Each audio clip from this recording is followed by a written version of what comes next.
Hey there, I'm Scott, and this is Tangents. Well, I'm recording this on Tuesday, which you probably don't know is a weird thing for me, but definitely it is. My mom is coming to town for a few weeks, and I wanted to get one of these in before she gets here, so probably won't go out ahead of schedule, but the next one might be delayed, possibly by a week. We'll see how that goes. May or may not have time to squeeze it in, but I would anticipate nothing until kind of mid-October. So, what I wanted to talk about today is something that I've kind of brushed against a few times before, but I don't think I've ever directly addressed it. And I do want to preface this by saying that to some extent, what I'm describing here is not exactly, I'm taking something that I feel a little bit and focusing on it a little bit more perhaps than it deserves. And certainly also, I'm a very, I would say, well-regulated person. I'm not really, particularly you could probably tell I'm pretty, you might say low-key. I don't really get too riled up. I don't get too belligerent. But today's topic is belligerent. And specifically, the thing that I want to get to, and I don't think this is just me, I think this is kind of a general kind of zeitgeisty kind of thing, but I am very frustrated with a lot of things. I mean, both in terms of my personal and professional life, more professional than personal really, but just there are so many things where you're dealing with just shit that it's very frustrating. And yeah, when I was working at ASU and Intel, it was frustrating to have so much kind of bureaucracy, and now it's frustrating to, I don't have the bureaucracy so much, but definitely have issues where we have to have customers, and dealing with the customers is a pain in the ass. Getting people on board, all this stuff. I would say, without a doubt, if I could not do that, I would be, a fucking 100% on board. I'm not, despite the fact that I guess technically you might describe me as an entrepreneur, because I don't, I have my own company and have done for a while, and have not really, I don't know, haven't really been sort of in the non-entrepreneurial space in a long time. I've not been an academic for a long time. I've not really, certainly not worked directly in an industry where, somebody else is paying the bills and all that. So you could call me an entrepreneur. I'm more honestly just somebody who can't stand a lot of stuff that you have to deal with to work in those environments. And I've sort of happened onto what I would call the least objectionable path that I've found, at least at present. And I'm not super happy with it. I mean, the problem is, of course, like I said, it's kind of the least objectionable. I don't know, I know for a fact I would not want to work at a company like Intel again. Intel has many things that are nice about it. It has the name has completely escaped me, but it has a sabbatical. God, that word was just not coming to me. Has a sabbatical. It has some things that are nice. But also, I have friends who have been working there since they graduated, and these are people with PhDs, and they've been doing things like optimizing, some tiny parameter on ball grid arrays to, and granted, the stuff they're doing may increase yield by a few percent, which at the scale of Intel means millions and millions of dollars. They don't really get that much for it. It's not like they get a check that's 10% of what they've saved. It's just their job. Even if they get patents out of it, the patents are assigned to the company. You get a little, good job, kind of pat on the back, but little, I don't know, like a postcard display kind of thing. But you don't really get anything substantial out of it, no matter how much you save or make for the company. And I don't know, I just don't find that too exciting. And when they're sitting there spending like, 10-hour days, 12-hour days, grinding for months and months and months on something like that, it just does not appeal to me at all. Being a tenured professor sounds awesome, but the path to getting to tenure, just disgusting. Now, I don't think it was always this way. 20, 30 years ago, maybe it would have been fine. But what you have to do now, like all the bullshit, all the committee meetings, all the just kind of like chasing after grants and publications and just like cranking out as many papers as possible and just trying to hit those metrics and all that bullshit, it sounds miserable to me. So as much as I'd love to, like, the closest that I can think to like the ideal career for me, if I could choose one, might be like tenured professor with a nice research endowment and a nice team. But getting there just, does not seem like a thing that I want to pursue at all. Like, at all. Maybe, the only path that I could see to doing that is maybe in industry, if I ever do something like so substantial that they kind of like wave me through and I get like instant tenure, then we could talk. But short of that, does not appeal. Working at ASU, generally speaking, doesn't really appeal. When I say ASU, I mean a similar kind of institution. There's just not a lot that I really want to be doing. And the stuff that I do want to do could be very valuable and could be worth a lot, but it would have a pretty substantial time and money investment requirement. And so you kind of think, oh, okay, so raise money from investors. Fuck that. I have to say, like, having tried that for years, it is a miserable fucking pain in the ass. And also, like, I mean, I don't know. I see people who, either through dishonesty or maybe I'm just being overly like critical, but to me, often seem like they're kind of full of shit. Sometimes totally full of shit. I'm not just picking on like an Elizabeth Holmes kind of person or the Juicero guy, whatever the fuck his name was. I mean, between illusional and liars, illusional being delusional. I don't know where illusional came from in my brain, but delusional and just outright liars. That doesn't appeal. And then I've spent a lot of time talking to investors, and it's such a, like, it's so miserable. Like, you have to put together presentations and elevator pitch kind of thing, and describe your stuff and this, and then you do it, and even if you put a ton of time and effort into that, and you have something that you feel really good about, you talk to them, and either they don't get it, or they're like, oh, well, this sounds interesting.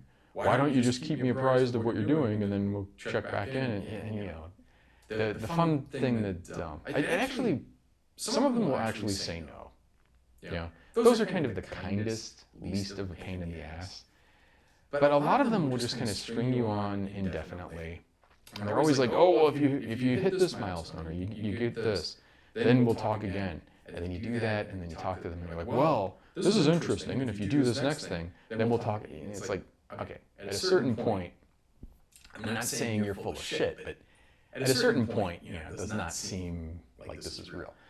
I'm convinced, honestly, and I think this is generally true of sort of human rationalization. You pretty much decide what you're going to do, what you're going to think. If you're an investor, you decide, I'm going to invest in this, I'm not going to invest in that. And then you use your reason not to make that decision, but to back justify the decision that you made. Maybe I'm making the same kind of justification here. You could easily say that.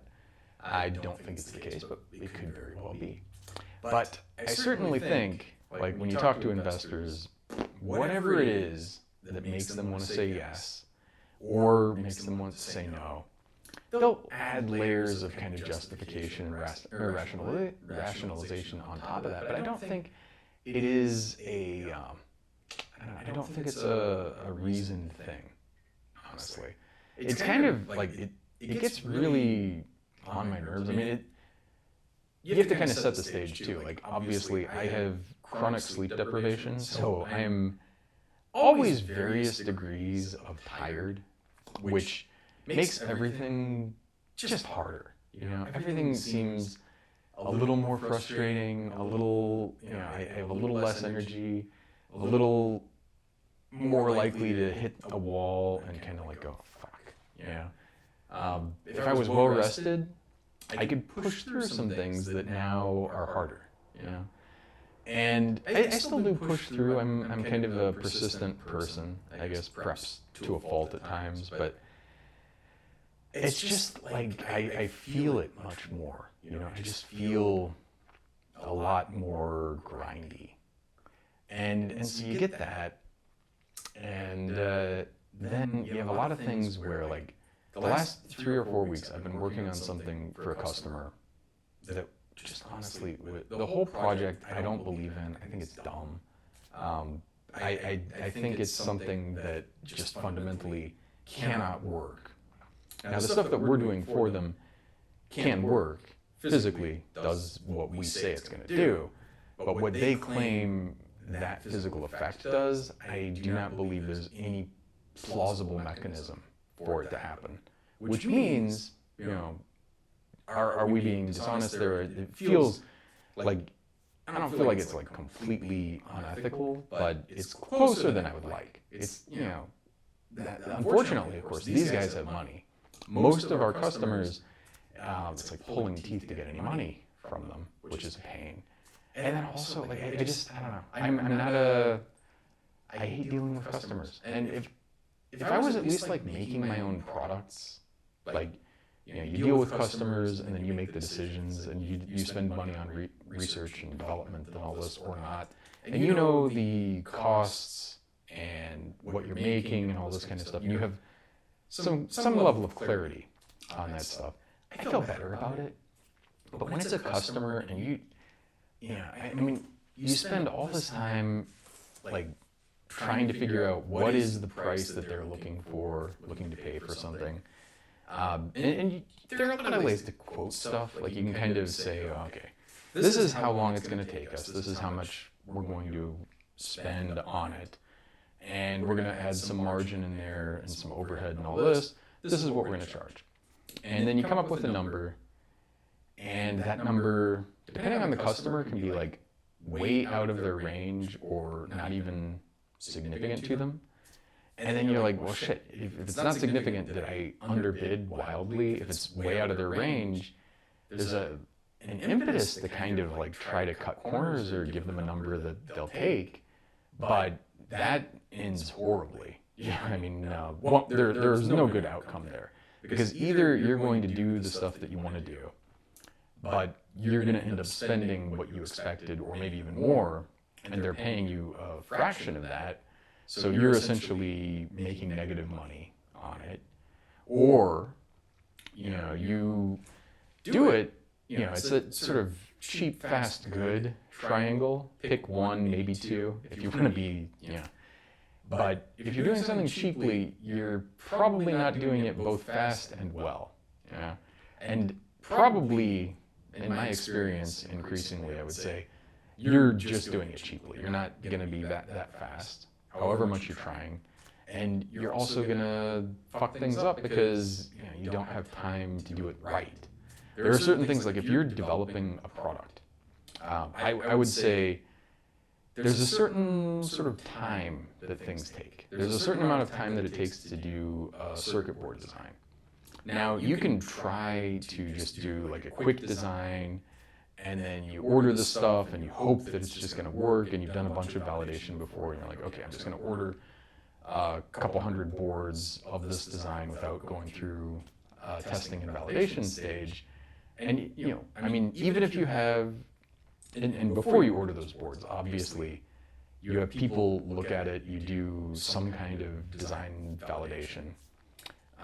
But even when you do that, you get the boards, and often there's something that's just not quite right, or something was overlooked, or somebody's changed their mind on something, whatever it is, something happens, and now you're going to do another pass anyway.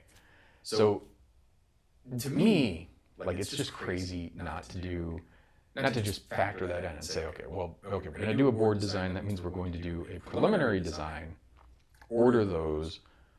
Ideally, this is where things start getting expensive, but ideally you have somebody else build it. And either that's going to be expensive or it's going to take like 6 to 8 weeks.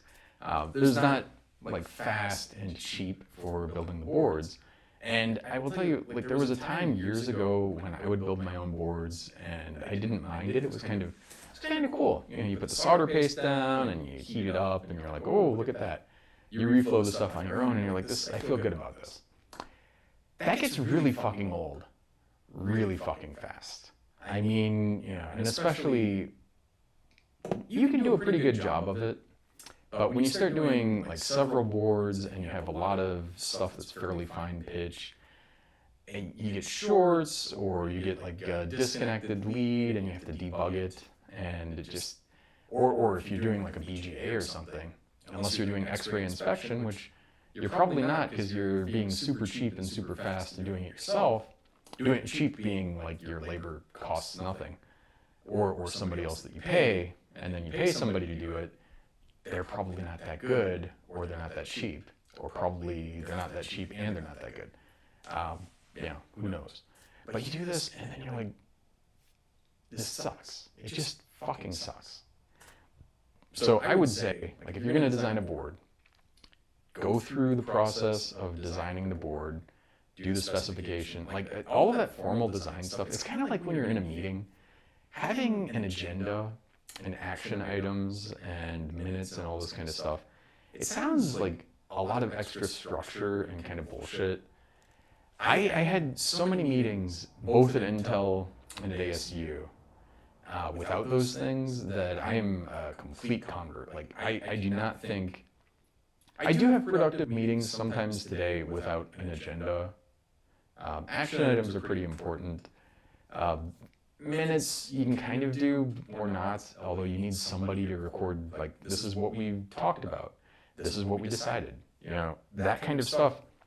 Like, honestly, if you could have somebody taking minutes who's not involved in the meeting, that would be fucking awesome. And is something that I think you should just do, if you can. Obviously, that costs more. Takes more, takes somebody else to do it.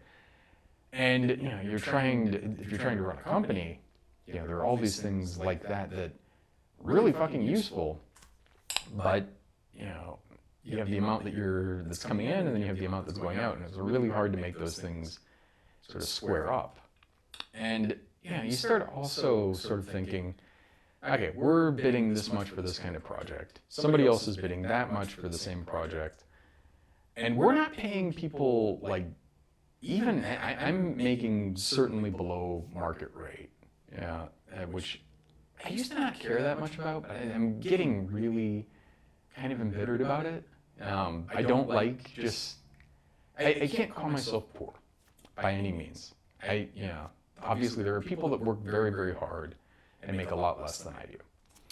But I'm also, like, compared to what I could be doing, this is where I get kind of in trouble, because, like, you look at what I could be making at ASU or Intel or someplace else. I keep going back to those examples because I've worked at both, but if I was working someplace else, I could be making a lot more. And, you do the math and you're like, well, it would suck more too, but at a certain point, this sucks too. Do I want to do that? I don't know. Probably not. Neither option sounds good to me. I just fucking, What I want to do, honestly, is just have, somebody give me a giant endowment, and then I can just do, like, work on my own stuff and not have to deal with this other bullshit, and have a team and all this kind of stuff. Obviously, that's like saying I'm going to win the lottery, but it's frustrating. Like, the way the world is structured, if you're not independently wealthy, you're just stuck in this shitty, grindy situation. And again, I'm not trying to say that I have it horrible compared to a lot of people. Obviously, what I'm doing is not like hard manual labor out in the sun. I'm not on a roof in the desert in the summer. I'm not like, doing stuff that's actually like hurting my body particularly, other than being relatively sedentary in my job, which is hurting me, but not, not like causing arthritis or something like that. I'm not shoveling coke into a blast furnace like my grandfather. So in that sense, it's not that bad, but at the same time, it could be so much better. And you just think like, I don't know, I'm frustrated with that. I'm frustrated, like, I know I'm focusing a lot of ire at cinema and also frankly at Biden. But there are all these people, and of course Manchin and all that. But cinema, I actually, like Manchin, I at least didn't vote for. Cinema, I voted for. I feel like such a fucking asshole for it. I told people to vote for her. I mean, Jesus fuck, what the hell. And the thing is, we're in a situation where it was like, okay, McCinema or McSally. McCinema, it's like, fuck. Even at the time, it was not a fucking no-brainer. It was not a slam dunk. And McSally is terrible. Like, not good. Not, like, horrible person. And it was not a slam dunk to pick cinema.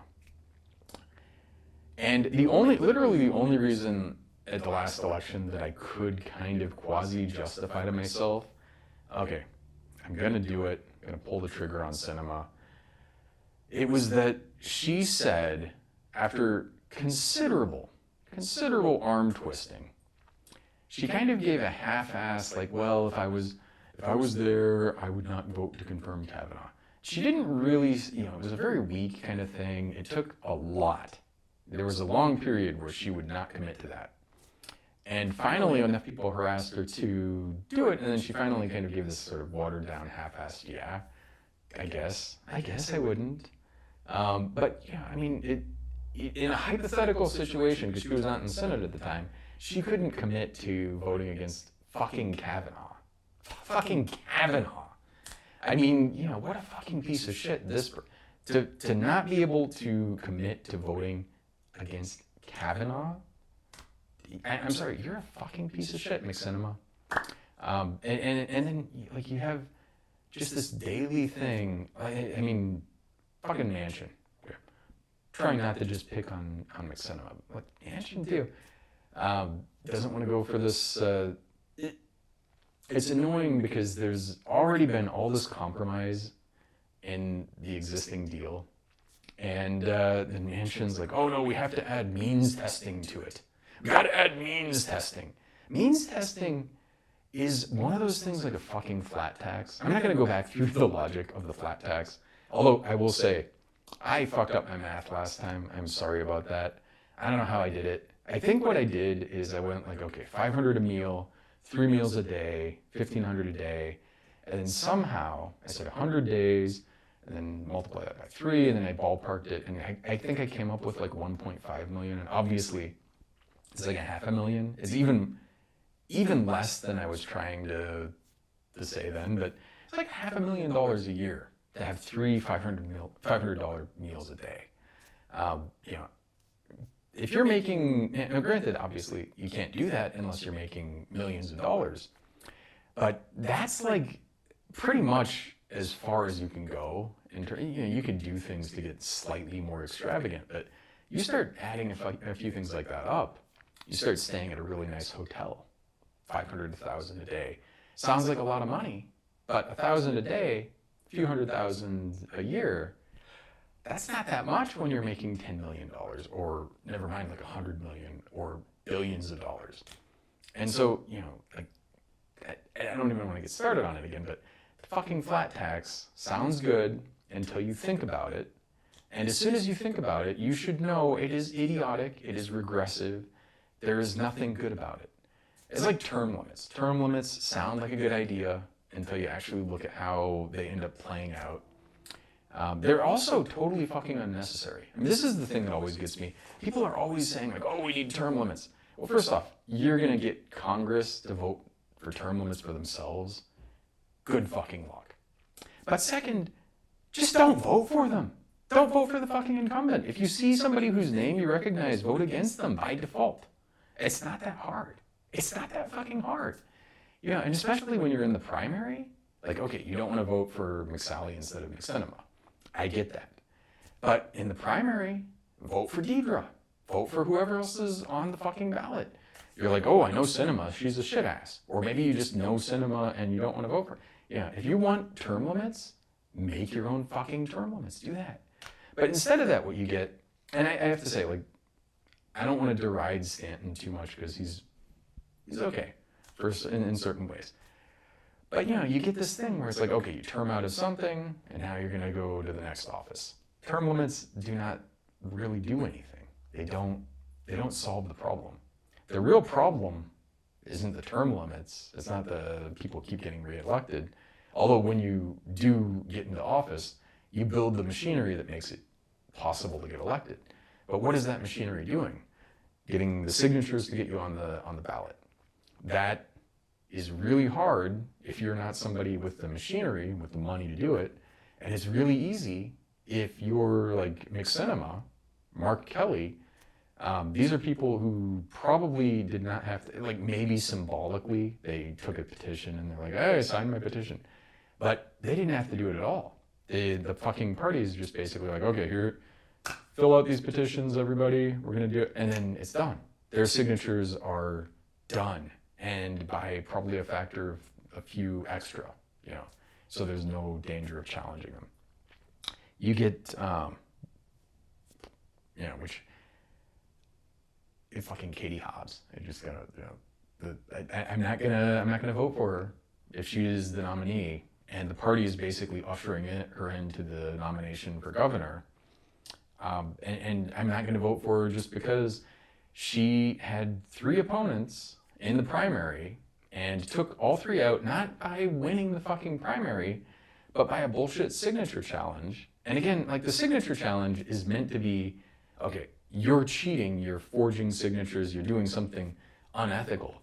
That's not what this was. This was, okay, I'm going to do this legal procedure which challenges your signatures, and then you need to spend a lot of money and time defending it, and you probably don't have enough margin to easily defend it, and then you'll have some signatures that, like, it's not that the signature is false or fraudulent, it's that somebody drew outside of the lines, or did something that, you know, like they put something down, or they put their old address down, or whatever, and so that gets invalidated. And, you know, you do that, and somebody's spent a fuck ton of time getting the minimum number of signatures plus even 20 or 30% margin, and then you take out 50% of their signatures, they're fucked, right? And even if they can restore a bunch of them, they're still fucked. So it's something, it's like a standard operating procedure. Fucking horrible. You have also this thing where they won't debate. You know, like Sinema would not debate Deidre, for example. And it's a cute thing. It's like, oh, well, I'm just not going to even acknowledge that you're worthy of a debate. You're just not even you're not even a real candidate, you know. And I mean, I'm picking this one particular instance, but like the signature challenge thing, it's something that happens all the fucking time, and it's just standard operating procedure. That is a thing that if you are somebody who is an incumbent and you want to have a debate, you can probably have a debate. You have the machinery, you have the clout, you want to raise money, costs a fuck ton of money. We have, you know, Citizens United and all this bullshit. When you're an incumbent, A, you can do favors for people, get money. B, people know you. C, you have the machinery to collect that money. You have call lists and all of this stuff that you tap on and go like, okay. And if you're somebody like McSinema, then you can go to, you know, she doesn't give a fuck who the hell she talks to. If you're, you know, you're the president of Exxon, or, you know, you're somebody who's like raped the children, if you've got the money, Sinema will talk to you. And I'm only half fucking exaggerating there, because she is like just pathetically cynical, like, and totally for sale. And it fucking like just makes me, you know, like just agitated beyond hell. And this is one of the reasons why I'm saying, like, I'm a little fucking belligerent. And you're in the situation where it's like, okay, cinema's not running again until 24. So first off, not a lot you can do for a few years about it. Second, and I understand like 60-something% of Arizona Democrats don't want to vote for her again.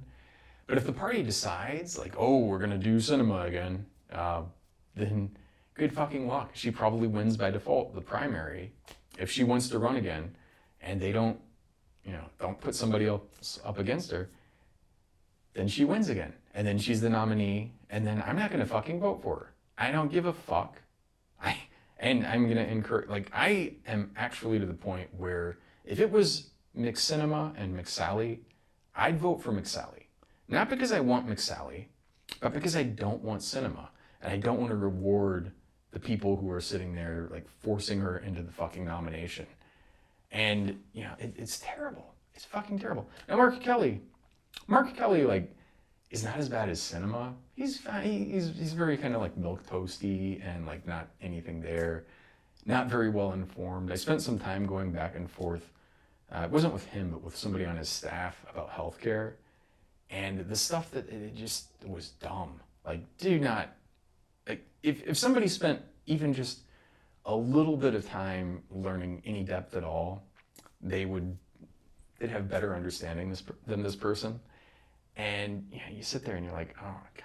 And so Kelly, they basically decided he's going to be the nominee. And anyone who could have plausibly run against him was essentially kind of told nicely, like, if you want the party's support, you probably don't want to run against Kelly. And, like, he announces instantly, the day of announcing has millions of dollars in donations, and, is just automatically ushered into the nomination. And it's like, nobody's even going to run against him, who maybe some quack who has no chance of running or winning will do it.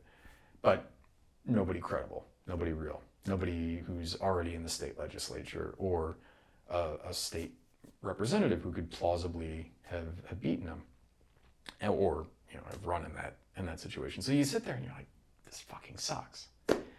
And so that makes me a little belligerent. I mean, you look at this shit, like student loans. Okay, this is something that personally affects me. Now, maybe I have a trajectory where I could actually pay mine off, because I might. It's a gamble, but I might get to a position where I actually make a decent amount of money. It's possible, not impossible. I don't know if it's probable, but my odds at this moment are probably better than most people's. So there's a decent chance at least. And if that happens, then I could actually pay mine off. So that part for me would be okay. But the problem is they've been on pause for, I don't even know how long, like over a year. And will have been in January or so when they start back up again. Has not hurt anybody. The fact that they've been on pause, it's kind of like eerie almost how little impact that has had on anything. Like you just have almost $2 trillion of debt. You hit pause on payback and it doesn't have any effect on anything. It's like, tapping on the aquarium is like, what the fuck? This is, is this real? You can not pay this much?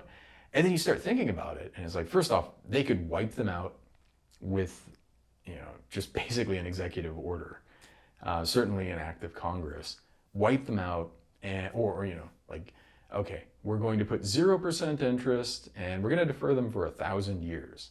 If you're alive in 1,000 years, inflation will probably make them like a bottle of Coke. But then you can pay them off, and then just skimp on lunch that day. And if you're not alive in 1,000 years, then I guess they'll probably just go away. It'd be fine. Would not matter. Would not fucking hurt anybody. And it would be a massive boon to the economy. And also, and you think about this, like I'm obsessed with this, but Arizona's state constitution says that higher education, university education, should be open to everybody. It's men and women. It's very open. It doesn't have anything beyond that, but it's also like at the time they weren't really thinking about it. And it also says as nearly free as possible. And in retrospect, they should have known. Like the fucking founders also, who were supposed to be geniuses, should have known. Like some of the things that, for example, Trump got away with. And when I say got away with, I mean they're within the bounds, but they were just kind of assuming like nobody would be this shameless that they, it's like, turns out, yeah, if somebody's that shameless, there's nothing to stop somebody from doing a lot of stuff. As nearly free as possible. Okay, we're gonna say that means like 10 grand a year. It's like, the fuck? That's not nearly free. It's not, and that's, like, it's just maddening, honestly. This is Arizona too. Like Arizona, not what you would think of as the most progressive state, but that was there. That's in our Constitution. And it's completely been ignored and fucked over. I mean, also like you have this Red for Ed thing, which I have to say actually, I think today is the deadline for several other petitions. There are 3 because of, Red for Ed passed. And then the state legislature is like, fuck you, we're gonna pass a flat tax. And great. And so then they had 3 other petitions that were kind of like countering that. And then there are, I guess, also 3 petitions, which I've not signed. I think all of the deadlines are today, or very nearly. So it's the 28th as I'm recording this.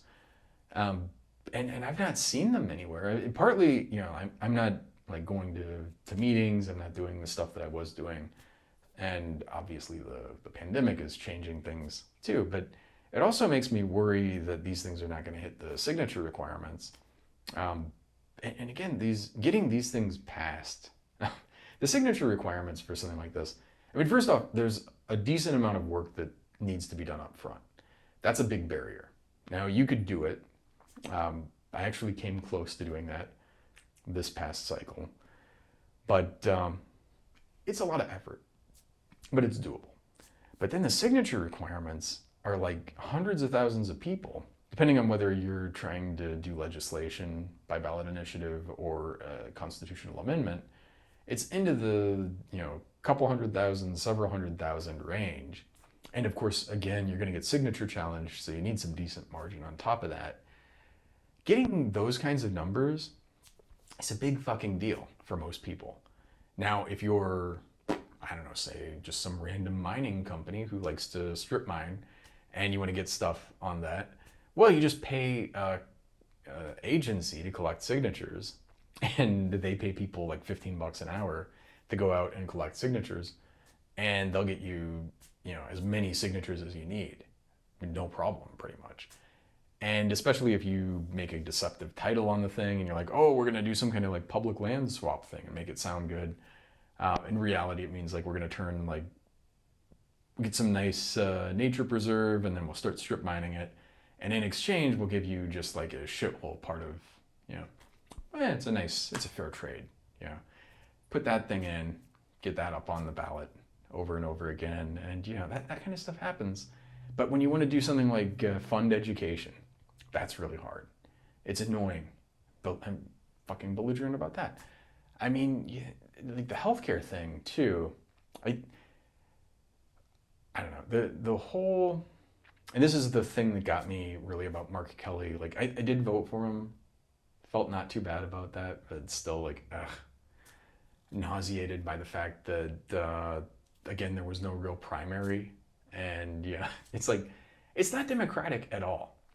Sinema has no plausible, like, there's nothing that, honestly, like the only thing I can think of to even slightly have any hope of motivating her at all is maybe if you got people to protest, like find out where she is continuously and always be protesting everywhere, wherever she is, like literally or in her neighborhood, like banging drums and annoying her neighbors to the point where her neighbors are sitting there going like, fucking do your shit, do your job, motherfucker. Like she goes to a restaurant, cannot have any fucking peace.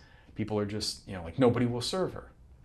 This is a thing, like the fact that McConnell can be the fucking shit ass that he is and still lead a normal life tells you something. I'm not saying like, you should do something terrible to somebody, but if you're Ajit Pai And you're sitting there with your giant fucking Reese's novelty coffee cup and being a fucking dickhole and, you know, like fucking over net neutrality and all this kind of stuff.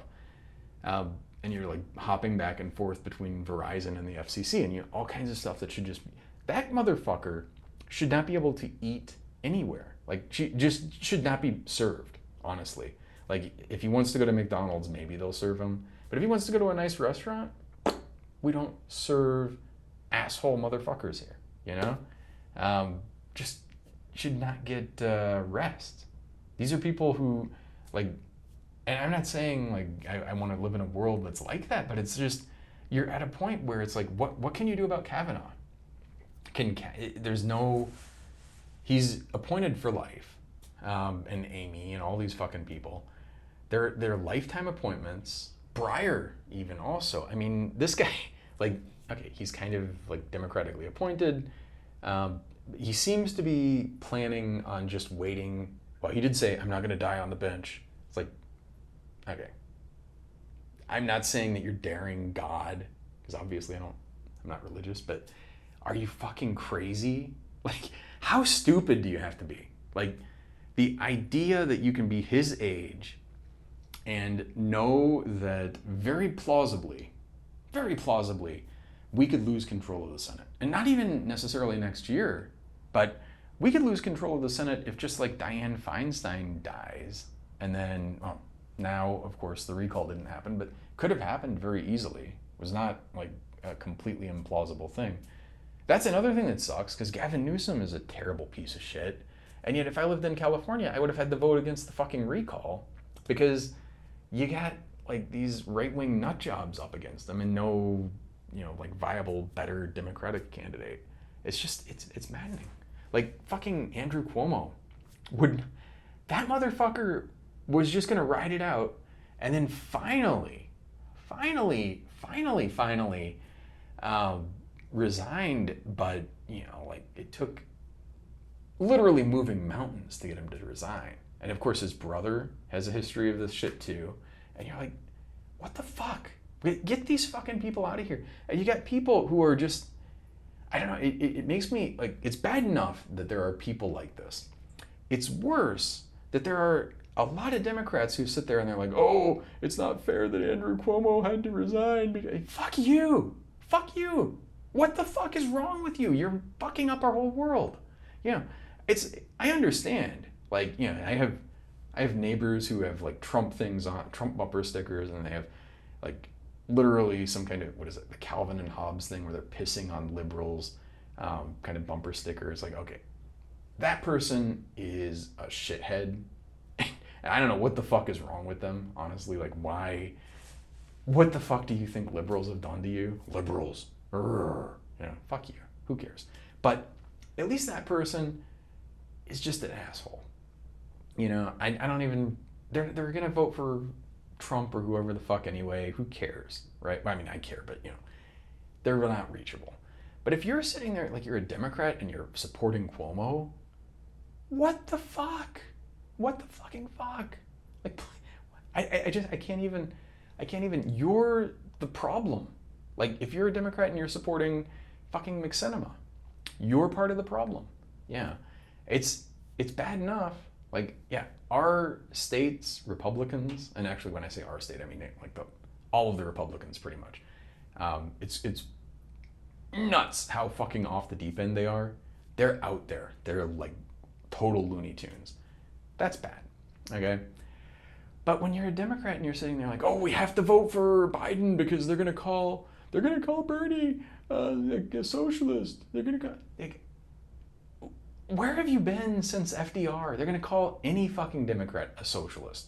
Oh my God, why are they calling Biden a socialist? Well, A, he's not. He's like the furthest thing removed from it. B, of course they're calling him that because they're gonna call anyone that. They called Obama that. They called Clinton that. Every fucking Democrat, literally for, you know, not just my lifetime, but a significant margin beyond that, they've called Democrats socialists. That's what they do. It's what they do. How do you not predict that? And, you know, like, honestly, like with Bernie, now granted, if Bernie would have won, I do think if Bernie got the nomination, he would have won, but if Bernie would have won, he obviously wouldn't have had like all of Congress. He'd have to still deal with fucking McSinema and McMansion and all these fucking piece of shit people. But at least with him, like there's some, you pay the price. Oh, you're getting called socialist. But okay, we're actually going to do social programs. We're going to do the things, we're going to push for universal healthcare, like actual universal healthcare.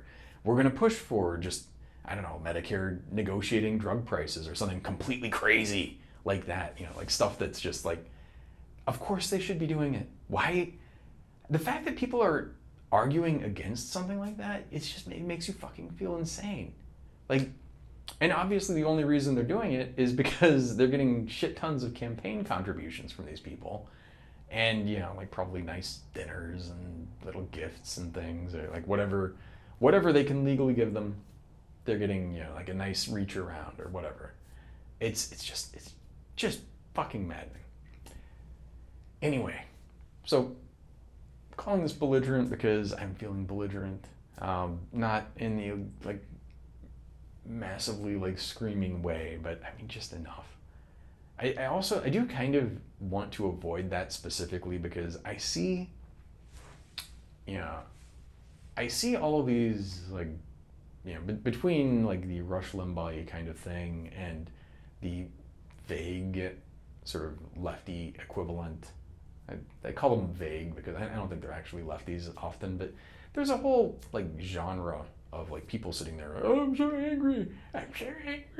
It's like, okay, chill out. But part of, maybe this is also just that I'm pretty even keeled. That never feels authentic to me. I don't know why.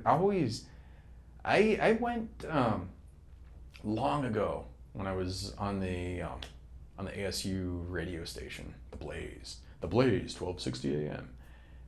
No longer 1260, they changed frequencies. But when I was on that, there was a band called Liar's Handshake, who I liked. They were on. They were my guests, I think 2 or 3 times. Probably my favorite guests. And I went to one of their shows. And before their show, it was like a punk show. They were probably not really, sort of like Flogging Molly, but a little bit, a hair punkier, not much. But before their show, before they were up, there were the Fuck You Ups and other bands like that. And they were just like, rah, rah, rah, rah, just screaming. And I gotta tell you, like, I don't know. It's never felt like an authentic thing to me. I always feel like, and I understand maybe people are just like legitimately that angry. I don't care to need to know, like, it's fine, I'm sure they are. But from my experience, from my perspective, it always feels just false. It feels like, I don't know, it just, if I was, I just know, like, if I was acting that angry, if I was doing like a Jimmy Dory, whatever his name is, if I was doing that kind of thing, I would be putting on a bit. That's not me. And it's not just that it's not me. I find it difficult to believe that it's anyone. I do realize like there's the whole spectrum of sort of human agitation and all of this, but there are people like obviously I get a little heated sometimes and I get a little less, and there's a range, right? Everybody has a range. Some people's range is a little bit bigger. Some people spend a little more time here, they spend a little more time there. But I just don't buy it when people are like angry all the time. It's just not, it doesn't feel real. And so I try to deliberately avoid that. Of course, I also try to deliberately avoid the like NPR thing. Kind of too many constraints on myself. Good reason to be belligerent. But with that, I do have to get back to work. Man, I'm tired and frustrated, and it's just like, I don't know. So getting back to that customer thing, I was working on it for like weeks, and it wasn't a very hard thing, and then the customer was saying like, oh, I had it working, and I don't know why you couldn't get it working. And then you kind of find out later on, like, there's no way in hell you actually had it working, because this wasn't right, and this wasn't right, and this one, and they all had to be fixed before it would work. So I don't think you had it working. But that's just me. But anyway, I was feeling like just a fucking fool. Like, why can't I figure out this thing? This was so easy. And I'm beating my head against the wall for weeks. And the thing is, like, I only have so much of that shit in the tank. Like, I only have so much grinding in the tank. And I can waste that grinding on that kind of thing that just feels like, okay, this is great. Now I've finally spent all these weeks doing this shit, and I finally figured it out. It was a pain in the ass, it was not fun, and I have nothing really to show for it, although the customer is happy, so that's, I guess, good. But it's like, it's just, if I'm going to spend that time and effort and the pain and like push through that kind of shit, I wish it would be for something cool. I want to do something that I find interesting, and something that also, like, maybe I can show somebody and they'll find it interesting. I don't want to do something like, this person has a scam product and I'm helping them make their scam product. That's not really the kind of thing that I would like to do. It's not what I would hope to do. I would rather, I don't know, work on something real. I would rather work on something that actually helps people. That I find interesting and challenging, to be sure, but challenging in a way that actually is getting me someplace. And I don't know, I feel like I'm just grinding away for nothing, and that's frustrating to me. I feel like, obviously we've had progress, like things are better now than they were a couple years ago. It's not like every pay period is like, are we going to be able to make pay? Pretty reliable. We have a little bit more runway. My salary has inched up a little bit. It's still not nearly what I would be making if I was in industry or academia, but it's better than it was. So that's something. But it's also like, I just, I don't know, it's just frustrating. I'm just so tired. I'm so like, I want to break. And partly, when I say I want to break, I mean, I want a vacation. But also, I just don't want to be doing this shit. I don't want to be doing this shit. I don't want to be spending my, what little bit of time that I have on the planet working on stupid shit for people who somehow have obscene amounts of money.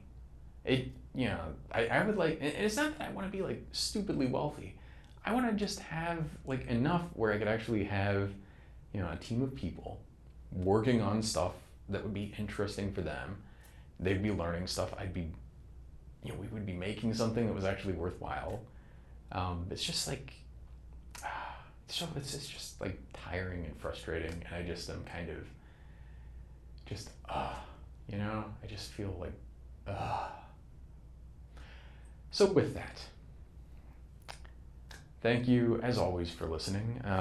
Apologies if we don't have one of these for a couple weeks, but I will be back, and hopefully I'll be in better spirits. But with that, as always, 再见。